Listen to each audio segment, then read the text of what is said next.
Welcome back. I'm just so thrilled to have you joining us today for a very special custom-tailored deep dive. Absolutely. Thanks for having me back. Yeah, of course. So we are taking a look at a really fascinating set of fantasy campaign logs that you shared with us. And specifically, we are zooming in on one incredibly high-stakes scenario today. A very tense scenario. Right, very tense. Our mission today is to explore the events of a chapter simply titled Session 9, Wyrmling Exchange. We're going to break down exactly how a seemingly inevitable, highly lethal combat encounter was just completely subverted. And not in the way you'd expect. Exactly. It wasn't done through, overwhelming magical force or a barrage of arrows. It was achieved through psychology, this incredible management of tension, and just pure, unadulterated diplomacy. It really is a masterful case study in subverting expectations. We're looking at a situation where all the traditional rules of engagement in a fantasy setting would dictate that. That swords should be drawn. Exactly. Swords drawn, spells cast. But the characters involved here, they chose a completely different, remarkably pragmatic path. Yeah. It's a scenario that holds some genuinely surprising lessons about risk assessment, communication, and establishing boundaries. Even for those of us who, don't spend our weekends navigating mythical landscapes. Right. Okay, let's unpack this. Let me set the basic scene for you before we get into the heavy details. The party is traveling on a ship called the Dauntless. Yep, the Dauntless. And they are caught in the middle of a massive storm, attempting to make a transit through a region the logs refer to as a necrotic corridor. Which is just as bad as it sounds. Oh, it sounds awful. The ship takes severe damage, the situation becomes incredibly dire, and they're forced to make a desperate detour to a charted location known as a dead island. Now, the rumor is that this island holds the lair of an ancient green dragon. Right. Which sounds like a terrible place to park a broken ship. It sounds terrible because it is almost suicidal under normal circumstances. To really grasp the stakes here, we have to understand what a necrotic corridor actually is. Okay, yeah, break that down for us. So for those who haven't mapped this kind of regional hazard, a necrotic corridor isn't just a patch of bad weather. It's not just a storm. Right. It's a stretch of ocean where the water itself is tainted with dark magic. The sea spray doesn't just make the wood of the ship wet. It actively rots it in real time. Wow. Yeah, it's a magical infection spreading through the hull of the Dauntless. So they are literally sinking, and the very water around them is eating their ship alive. Right, and that context is crucial. Picture the nautical chart of this region in your mind's eye. It is a stormy, treacherous archipelago completely devoid of safe harbors. Just nowhere to go. Nowhere. So deciding to sail a crippled, rotting ship into the rumored lair of an ancient green dragon just to buy time for repairs. It's insane. It is an unfathomably dangerous gamble. It's the kind of decision a crew only makes when continuing on their current path has a 0% survival rate. It is the ultimate out of the frying pan into the fire scenario. So the party leaves the sinking Dauntless moored offshore and approaches this dead island via a smaller wind skiff. They leave the main ship behind. Yeah, and on paper, the island is almost deceptively unimposing. It's small, it's incredibly rocky, and there is absolutely no fresh water to be found, but the danger level is just off the charts. Oh, absolutely. Just to even reach a point where they can look for a safe place to repair, the crew essentially has to run a gauntlet. The logs mention they are fighting their way through jungle blights, and this is the crazy part, the reanimated corpses of lair-dead adventurers. Yeah, that part is wild. What exactly are they dealing with here? What's fascinating here is the environmental storytelling at play. A dead island isn't just an empty piece of rock. It's an ecosystem that has been fundamentally corrupted by the long-term presence of a dragon. Okay. So jungle blights, those are aggressive, semi-sentient flora. Yeah. Imagine thick, thorny vines that actively hunt you, spitting needles and bleeding acidic sap. Sounds like a nightmare. It is. But the truly grim detail is the lair-dead adventurers. Yeah, that phrasing. That implies people have come here before, and it did not go well for them. Precisely. It establishes a remarkably stark precedent before a single word of dialogue is even spoken. These aren't zombies raised by some local necromancer. Right. These are the corpses of previous trespassers, reanimated by the sheer ambient toxicity of the dragon's lair. Oh, wow. It tells the party, in no uncertain terms, exactly what happens to people who make a mistake on this island. It is a physical, walking warning sign. People who come here looking for a fight end up joining the perimeter defense. So the party is battling through this nightmare foliage and fighting the rotting remains of past heroes. They are burning through their spell slots, taking physical wounds, exhausting their energy. They're a mess by the time they get through. Yeah, they have to be battered. And that makes the big reveal even more terrifying. They step into the center of the island expecting to find the ancient green dragon. The big boss fight. Exactly. Instead, they find that the ancient dragon is long dead. Only its massive, acid-scorched bones remain. Right. But the lair is still very much active. Dwelling right there, amid the bones of its ancestor guarding the territory, is a young, opportunistic green dragon wyrmling. Nature abhors a vacuum, and draconic territory is highly coveted. But this shifts the dynamic of the encounter entirely. How so? Well, the party isn't dealing with an ancient, unfathomable evil that views them merely as a light snack anymore. Right, it's not a godlike entity. Exactly. They are dealing with a young, pragmatic creature. A wyrmling is actively trying to establish its own territory, build its first horde, and survive to adulthood. It operates on a completely different psychological profile than an ancient dragon. Which brings us to one of the absolute most compelling pieces of the source material you provided. The wyrmling's perspective. Yes. There is a section in the logs literally titled The Wyrmling's Account. It gives us a direct window into the internal monologue of this dragon during the exact moment the battered party walks into the clearing. It is so rare to get the monster's perspective with such clarity. What does the wyrmling observe there? The sensory details are just incredible. The log notes that the wyrmling watches the party approach, registering that they came small, as most mortals do, but it also registered their scent. It noted that the party smelled of fear, iron, and the sharp tang of preparation. And this next part is key. There was no panic sweat and no blood ready to spill. That's a huge distinction. It really is. To make this relatable to our world, think about walking into a high-stakes salary negotiation or a massive pitch meeting. Okay. You don't walk in sweating, desperate, and ready to scream at the first sign of friction. You walk in calm, knowing exactly what your value is and knowing exactly what terms you are willing to walk away from. I like that. Despite having just fought for their lives, the party projected that exact kind of grounded, prepared energy. That is a phenomenal analogy. If we delve into the psychology of green dragons, even at the wyrmling stage, they're notoriously manipulative, but they are also exceptionally calculating survivalists. The wyrmling explicitly states its internal calculus in the text. It says, if they were fools, acid would take them. If they were hunters, they would show it. Such a great line. It is. The creature is running a threat assessment algorithm. It is actively testing them, waiting for them to make the first move. It's looking for any sign of weakness it can exploit or any sign of aggression it needs to violently defend against. But wouldn't a young territorial dragon just attack a group of wounded trespassers on sight? I mean, why wait? Because attacking is a massive risk. Even a wounded group of heavily armed adventurers can inflict lethal damage. That's true. They did just clear the gauntlet. Exactly. If the wyrmling attacks and takes a grievous wound in the process, its chances of surviving the week drop drastically. It wants to know if the fight is worth the cost. And the party offered neither weakness nor aggression. They just stood their ground. They halted their advance, kept their weapons lowered, and offered a completely neutral, composed front. They essentially refused to trigger the wyrmling's defensive instincts. And here's where it gets really interesting. Once that initial standoff is established, someone has to step forward to negotiate. Right, someone has to break the silence. You are standing in front of a highly toxic, hyper-observant, paranoid dragon wyrmling. I'm assuming you send the charismatic rogue, right? The bard. Usually, yeah. Someone who can spin a web of charming lies and talk their way out of a paper bag.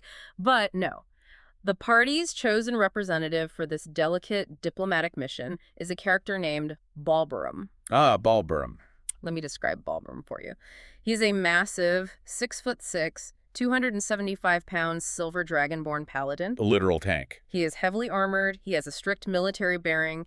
He is a man of very few words, and his personal motto is basically that he is just here for a good time. He is a formidable frontline combatant. He is arguably the most physically intimidating member of the crew. Exactly. So I have to ask, isn't sending a massive, heavily armed paladin straight toward a paranoid wyrmling an incredibly risky move? Couldn't that be seen as an immediate act of aggression? It absolutely carries a risk.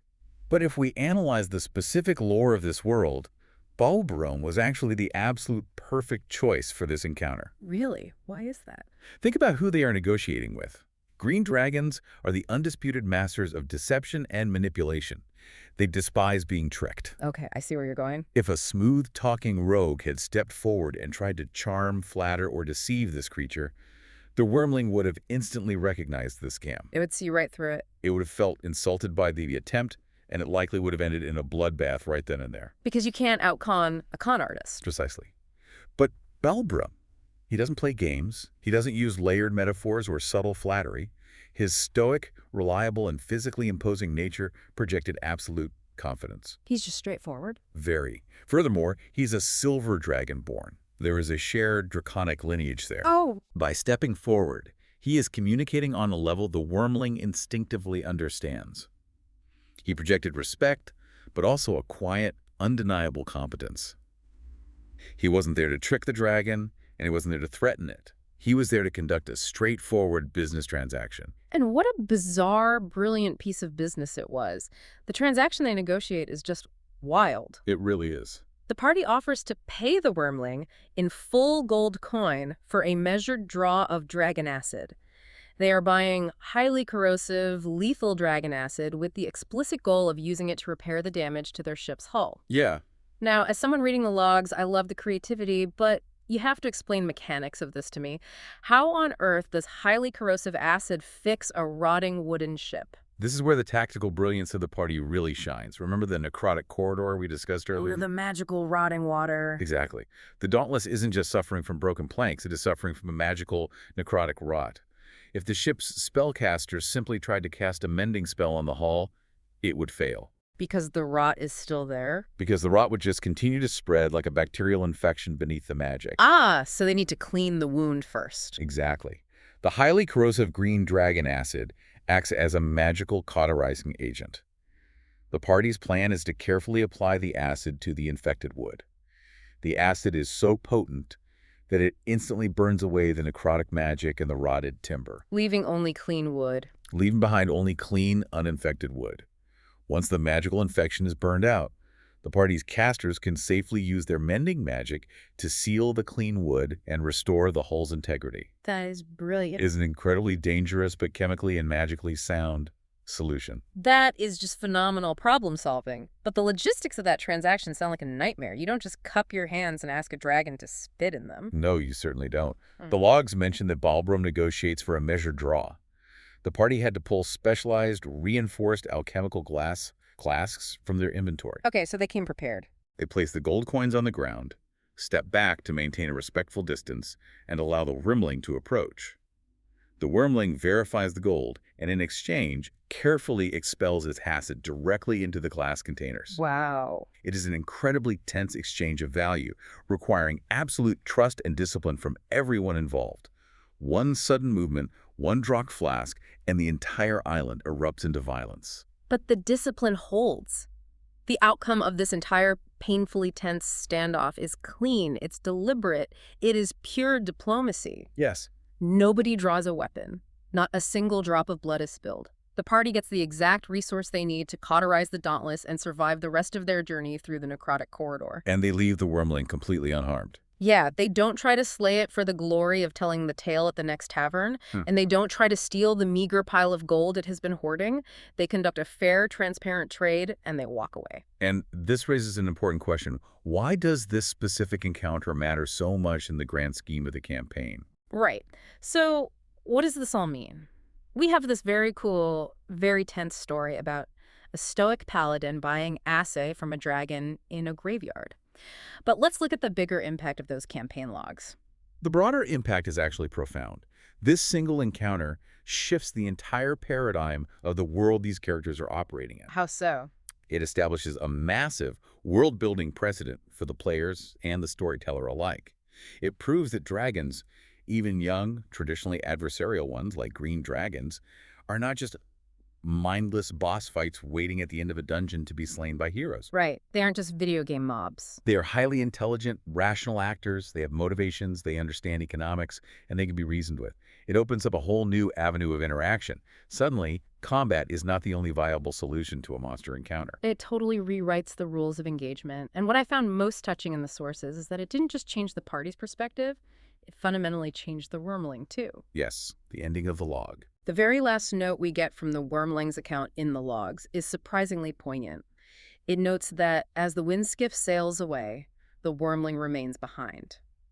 It is richer in gold, yes, but the text specifically says it is older in thinking. Older in thinking. It was deeply, permanently marked by this event. It experienced something incredibly rare for a creature of its kind in a fantasy setting. It was treated not as a beast to be exterminated on sight, but as a power worth paying. A power worth paying. I love that phrasing. That is a foundational psychological shift for a young, impressionable creature. And if we connect this to the bigger picture, I really want to ask you, the listener, what stands out to you about this dynamic? Because there's a very tangible, real-world parallel here. I completely agree. Think about our own lives and our own daily conflicts.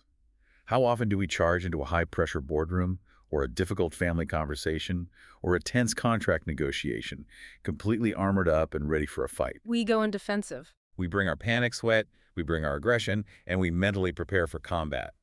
We go in assuming the other side is an adversary that needs to be defeated. We walk into the room expecting to have to slay a dragon. We do. But this scenario from Session 9 asks us to consider the alternative. What if, instead of preparing for a shouting match, we walked in with the stoic, grounded confidence of Belbrum? Just completely centered. What if we projected calm competence, clearly defined our boundaries without issuing threats, and looked for a respectful exchange of value?